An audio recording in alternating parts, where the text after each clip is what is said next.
সুপ্রভাত। আবার চলে এলাম সকলের সামনে আমাদের রান্নাঘরে। আজকে আমি রান্না করব আলু পটলের মুগ বাহারি। এটি তৈরি করতে লাগবে আলু, পটল, আদা, কাঁচা লঙ্কা, টমেটো, নারকেল কোড়া। এদিকে লাগবে সর্ষের তেল, নুন, হলুদ, চিনি, মুগের ডাল, জিরের গুঁড়ো, ধনের গুঁড়ো, কাশ্মীরি লঙ্কার গুঁড়ো, গরম মশলার গুঁড়ো, ঘি। এবার কড়াই গরম করে মুগের ডালটা একটু হালকা করে ভেজে নেব। মুগ ডালটা একটু নাড়াচাড়া করে অল্প ভাজা হয়ে গেলে ওটা ধুয়ে ভিজিয়ে রেখে দেবো। এবার ওই গরম কড়াইয়ের মধ্যে তেলটাকে দিয়ে দেব। সর্ষের তেলটা একটু গরম হয়ে গেলে এবার পটলগুলোকে আমি ওর মধ্যে ছেড়ে দেব। পটলগুলো ছাড়বো, পটলগুলো একটু ভাজা হতে সময় লাগবে। এবার আস্তে করে পটলটা ভাজা হোক, তারপরে ভাজা হয়ে গেলে পটলটাকে এবার তুলে নেব। পটলটা তুলে নিয়ে এইবার ওই তেলের মধ্যে আমি জিরে তেজপাতা, তখন আমি মিক্স করে গেছি, জিরে তেজপাতাটা ফোড়ন দেব, দিয়ে আলুগুলোকে ছেড়ে দেব। এবার আলুগুলোকে ছেড়ে দিয়ে একটু নাড়াচাড়া করে আমি ঢাকা দিয়ে রেখে দেবো।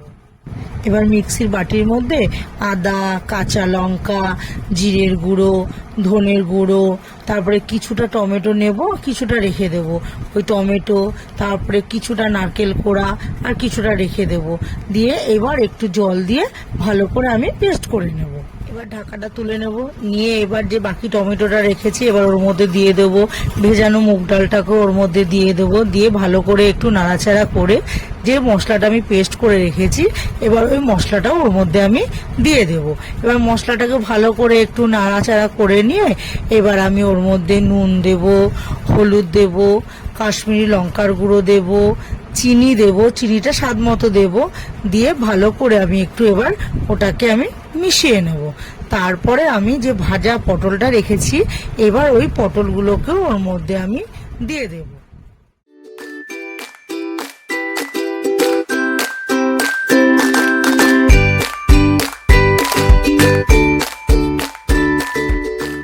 এবার আমি ভালো করে মিশিয়ে নিয়েছি। এবার আমি জল দিয়ে দেবো, আন্দাজ করে একটু জল দিয়ে এবার ভালো করে নাড়িয়ে এবার একটু ঢাকা দিয়ে রেখে দেবো। কিছুক্ষণ পর ঢাকাটা তুলে সব ভালো করে দেখে নেব যে সবই সেদ্ধ হয়ে গেছে। এইবার আমি গরম মশলার গুঁড়ো আর ঘি এটাকে দিয়ে ভালো করে মিশিয়ে নিয়ে তাহলে আমার তৈরি হয়ে যাবে আলু পটলের মুগ বাহারি। আর যখন হয়ে যাবে উপর দিয়ে আমি একটু কাঁচা নারকেল কোড়া আমি ছড়িয়ে রেখে দেবো। রান্নাটি যদি ভালো লেগে থাকে তাহলে লাইক করবেন, শেয়ার করবেন, কমেন্ট করে জানাবেন আর অবশ্যই সাবস্ক্রাইব করবেন। ধন্যবাদ।